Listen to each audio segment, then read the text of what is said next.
রাধে রাধে। সকাল সকাল মা ছেলে বেরিয়ে পড়লাম আমার প্রিয় মিষ্টি মায়ের কাছে একটু পুজো দিতে। আর এই ভিডিওর মধ্যে আমি তোমাদেরকে ঠিকানাটা বলে দেব। তোমরা অনেকেই আমার সঙ্গে যেতে চাইছো, কিন্তু তোমাদের সময় আমার সময় হচ্ছে না, আর আমার সময় তোমাদের সময় হচ্ছে না। তার জন্যে দুটো মন্দিরের ঠিকানা আমি বলবো, তো তোমরা অবশ্যই পুরো ভিডিওটা মন দিয়ে শোনো আর দেখো, তাহলে বুঝতে পারবে। আমার বাড়ি যেহেতু হলদিয়া, আর আমি যাব পশ্চিম মেদিনীপুর। আজকের যে ভিডিওটা আরেকটা মন্দিরের কথা, যেটা বর্ধমানে কৃষ্ণকালী মায়ের মন্দির, ওইটাও ঠিকানাটা আমি এই ভিডিওর মধ্যে বলে দেব। যেহেতু ভিডিওটা অনেকটা বড় হয়েছে, তাই আমি চাইছি এই ভিডিওর মধ্যে দুটো ঠিকানাটা বলে দিতে। কেননা মানে পশ্চিম মেদিনীপুরটা একটু কাছাকাছি হবে, আর বর্ধমান অনেকটা দূরে, যেটা কৃষ্ণকালী মায়ের নতুন মন্দির হয়েছে, অনেকটা দূরে। একদিনে ফিরে আসা হবে কিনা আমি জানি না, তো আমি এখনও যাইনি। তোমরা হয়তো ভাবছো আমি ঘুরে চলে এসেছি, কিন্তু আমি এখন অবধি যাইনি, কিন্তু খুব তাড়াতাড়ি হয়তো মায়ের কাছে যাব। আর তোমাদেরকে হয়তো নিয়ে যেতে পারবো না, কেননা অনেকটা রাস্তা হয়ে গেছে, আর সবাইকে নিয়ে যাওয়ার মতন আর সম্ভব নয়। তাই কেউ কিছু খারাপ ভেবো না। আর আমি চাইছি তোমরাও আমার মতন শিখো একা একা যাওয়ার, আর রাস্তাঘাট চিনো, সবার সঙ্গে মিশতে শিখো, তবেই দেখবে সব কিছুটা তোমাদেরও ভালো হবে।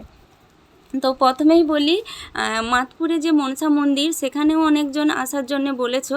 এখানে কিন্তু ঠাকুরমশাই থাকে না, নিজের পুজো নিজেকে দিতে হয়, আর সব কিছুটা নিজের হাতেই করতে হবে। কোনো কিছুই এখানে বাধা নিষেধ নেই, সব কিছুটাই তুমি নিজের মনের মতন করে বসে থাকতে পারবে, নিজে মনের মতন করে পুজো দিতে পারবে। কিন্তু এখন প্রচুর ভিড় হয়, তো একটু লাইন দিয়ে মন্দিরে ঢুকতে হয়, এটাই যা।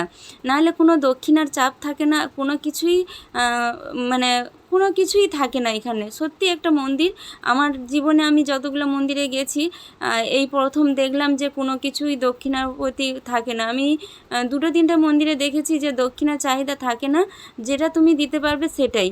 তো এটা আমার কাছে অনেক বড় পাওনা, হয়তো মায়ের আশীর্বাদ বা ভালো লাগা, মানে ভালোবেসে হয়তো এই জায়গাগুলোয় আমি যেতে পেরেছি।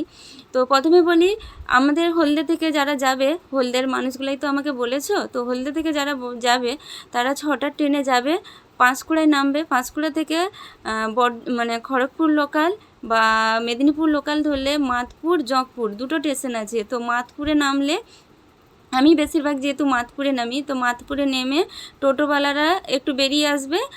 তো প্ল্যাটফর্ম থেকে বেরিয়ে আসলেই টোটোওয়ালারা দাঁড়িয়ে আছে, ওরা নিয়ে গিয়ে তোমাকে একদম মায়ের মন্দিরে নামিয়ে দেবে, মাত্র 20 টাকা করে নেবে। এবার জঁকপুর থেকে আসলে কত করে নেয় সেটা আমার জানা নেই, ওদিক থেকেও আসা যায়। তো এটাই হলো এই মায়ের ঠিকানা আর আসার জন্যে। তারপরে বলি, এখান থেকে আবার তুমি যখন খুশি ফিরে আসতে পারো, কেননা ট্রেন থাকে।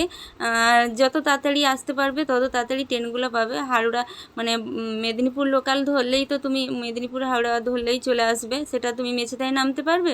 আর যদি হলদার টাইমে ধরতে চাও, তাহলে সেটা টাইম মতন তোমাকে আসতে হবে। আর একটার কথা বলি, কৃষ্ণকালী মা যেটা বর্ধমানে ছিল, বর্ধমান থেকে নেমে যেটা 30 টাকা ভাড়া দিয়ে যেতাম, জায়গাটার নাম এখন মনে পড়ছে না, তো সেই মা তো এখন চলে গেছে ঘুষখরা থেকে অনেকটা কাঁঠালডাঙ্গা ওরগ্রাম, ওখানে চলে গেছে। তো আমি সবার ভিডিও দেখে দেখে ঠিকানাগুলো মনে রেখেছি, তার জন্যে তোমাদেরকেও বললাম। তো সঠিকভাবে আমার জানা নেই, আমি যতটুকু মানে শুনেছি সবার মুখে একইভাবে, তো সেটাই বলছি। বর্ধমানে নেমে নবাবহাট বাস স্ট্যান্ডে গেলে, ওখান থেকে ওরগ্রাম বা কাঁঠালডাঙ্গা যে বাসগুলো যায়, কাঁঠালডাঙ্গা বাসে উঠলে নাকি ওরগ্রামে নেমে ওখান থেকে টোটো ধরলে একদম কৃষ্ণকালী মায়ের কাছে পৌঁছে যাবে। তো যারা যেতে চাও তোমরা কিন্তু অবশ্যই চলে যেও। আমার সময় তোমাদের সময় হচ্ছে না, আর তোমাদের সময় আমার সময় হবে না। আর আমি হুটহাট বাড়ি থেকে বেরোই, সেটা আমার বাড়ির লোকরা জানে। হঠাৎ মাত্রই বাড়িতে বলি আর হঠাৎ মাত্রই বেরিয়ে যাই। দেখো, আমি ভালোবাসার টানে বেরোই কি মা আমাকে টেনে নিয়ে যায় সেটা আমি জানি না। আমার যখন মন চায় আমি বাড়ির লোককে বলি বেরিয়ে যাই, কিন্তু সবাইকে যখন নিয়ে যেতে চাই না, তখন অনেকটা দেরি হয়ে যায় আর আমার সময় হয় না। আর আমার বাড়ির লোকরাও পছন্দ এখন করছে না। কেন করছে না তোমাদেরকে সেটাও জানাচ্ছি। বিভিন্ন লোক বিভিন্ন রকমই কথা বলছো আমাকে নিয়ে, সেটা কিন্তু আমার বাড়ির লোকের কানেও আসছে আর আমার কানেও আসছে। তার জন্য বলবো, তোমরা হয়তো আমাকে মানে প্রশংসা করছো অমুক তুমুক, কিন্তু তোমাদের পিঠ পিছনে অনেক লোক অনেক কথা বলছে। তার জন্যে মাকে ভালোবেসে যারা যেতে চাও না, এমনিই চলে যাবে।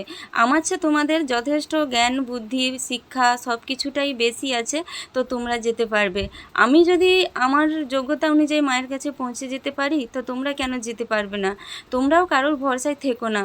তোমার ভালো মন্দটা তোমাকে বুঝতে হবে। এতদিন আমি আমার ভালো মন্দটা বুঝতে পারিনি, আজ হয়তো বুঝতে পেরেছি বলেই আজকে তোমাদের এই কথাগুলো বলছি। কাউকে সঙ্গে নেওয়ার দরকার নেই। বাঁচবো তো একা বাঁচো, আর মরবো তো একা মরো। এটাই হচ্ছে জীবনের সত্যিকারের একটা অভিজ্ঞতা তৈরি হবে তোমার মধ্যে। তুমি যা কিছু করবে তোমারই মধ্যে থাকবে, বা তুমি যদি চলে যাও তুমি একাই যাবে, তোমার সঙ্গে কেউ যাবে না, কিছুই যাবে না। তো এতদিন ভাবনা চিন্তা অন্যরকম ভেবেছিলাম, আর এখন ভাবনা চিন্তাটা অন্যরকম ভাবলাম। তো কেউ কিছু মনে করো না, দুটো ঠিকানা বলে দিলাম, আর যতটুকু জানি ততটুকুই বললাম। তারপরে এখন মোবাইলে লোকেশান দেওয়া থাকে, ফোনে মানে মোবাইলে ভিডিও ছাড়া থাকে, সব কিছুই থাকে। এখানে কোনো লুকানা কোনো কিছুই মিথ্যা বা কোনো কিছু, দুটা মন্দিরের মধ্যে কোনো কিছুই থাকে না। যে যার পুজো সে তার দেয়। আর কৃষ্ণকালী মায়ের কাছে না কোনো জড়িপুটি থাকে, কোনো তেল মন্ত্রানা জল মন্ত্রানা কিছুই থাকে না। শুধু ভক্তি ভরে মাকে যদি দিন রাত ডাকো না, সে অবশ্যই তোমার ডাকে সাড়া দিবে। যেটা ভাবছো তোমরা আমাকে, সেটা কিন্তু না, ওই মায়ের কাছে কিছুই পাওয়া যায় না। ঠিক আছে? মায়ের কাছে শুধু ভালোবাসাটাই থাকলে মা সব কিছুই তাকে উজাড় করে দেয়। সেটা আমি না বললেও মঙ্গলা মায়ের যারা যারা ভিডিও দেখো তারা অবশ্যই বুঝবে, বা যারা যারা আমার সঙ্গে গেছো তারা তো অবশ্যই জানো ওখানে কি দেয় না দেয়। কিছু কিছু মানুষের কথা আমার কানে আসে, সেই মানুষগুলো যদি আমার সামনে কখনো কথাগুলো বলে, অবশ্যই তাদের জবাব আমি দিতে পারবো। আজ ভিডিওটা এইভাবে বানাতাম না, কিন্তু আমি অনেক দিন ধরে দেখছি তোমরা আমার সঙ্গে যাওয়ার জন্য অনেকবার বলছো, কিন্তু আমার আর মন টানছে না তোমাদেরকে নিয়ে যাওয়ার জন্যে। জানি না, মা হয়তো এটা চাইছে না। মা চাইলে অবশ্যই তোমরা আমার সঙ্গে যাবে আর নিয়ে যাবে। আমি এতদিন সবাইকে নিয়ে গেছি, সবাইকে ঘুরিয়ে এনেছি, কিন্তু ঘুরে ফিরে দেখছি সেই জীবনে মানে কিছু না কিছু আমাকে শুনতে হচ্ছে। যারা গেছে তারা না শুনলেও আর কিছু কিছু মানুষ আমাকে খুব উপহাস্য করছে। তো আমি তো চাইবো না যে আমার বাড়ির লোকগুলো উপহাস্যর মধ্যে পড়ুক বা আমাকে কিছু বলে তাদের কষ্ট লাগুক, এটা আমি চাইবো না। তাই সবাইকে বলবো, দেখো কারুর উপরে কিছু না যাচাই করে কখনো রাগ হিংসা কোনো কিছুই করো না। কথাটা আদেও সে বলছে কিনা বা জিনিসটা সেখানে সঠিক কিনা তোমরা নিজেরা যাচাই করো। তোমাদের কাছে ফোন আছে, তোমাদের হাত পা আছে, সব কিছু আছে। তোমরা চাইলে তোমরাও যেতে পারো। তোমরা ঘরে বসে থেকে অন্যের নামে নিন্দা করলে ভগবান তোমাকে কখনো ছেড়ে কথা বলবে না। যেদিক দিয়ে হোক তোমাকে কিন্তু শাস্তি দিবে।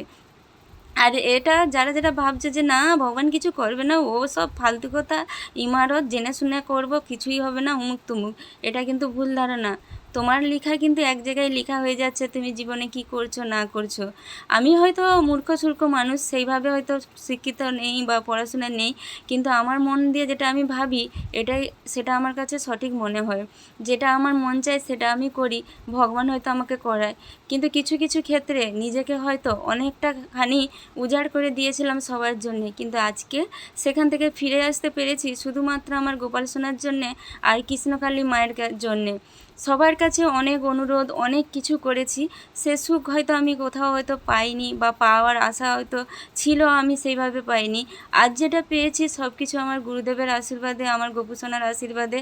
আর সব কিছু, সব মানুষদের গুরুমন্ত্র নিতে হয়, সব মানুষদের একটা না একটা গুরুদেব থাকা দরকার।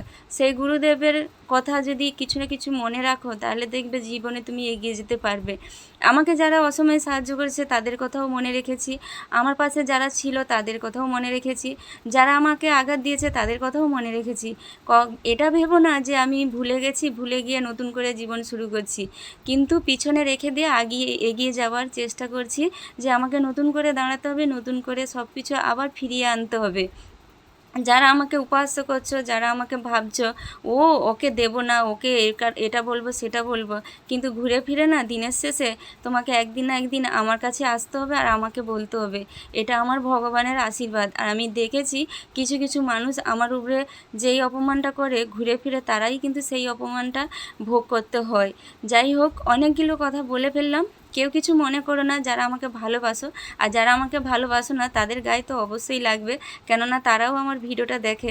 আমি বারবার বলবো তোমরা আমাকে ব্লক করে দাও, তোমরা আমাকে আনফলো করে দাও, কিন্তু কখনো কাউকে নিয়ে অপহাস্য করো না, কাউকে নিয়ে কখনো, বিশেষ করে ভগবানকে নিয়ে। আমি আমার ভগবানকে ভালোবাসি, আমার মাকে ভালোবাসি, আমার মায়ের আশীর্বাদ থাকলে আমি জীবনে কখনো হেরে যাব না।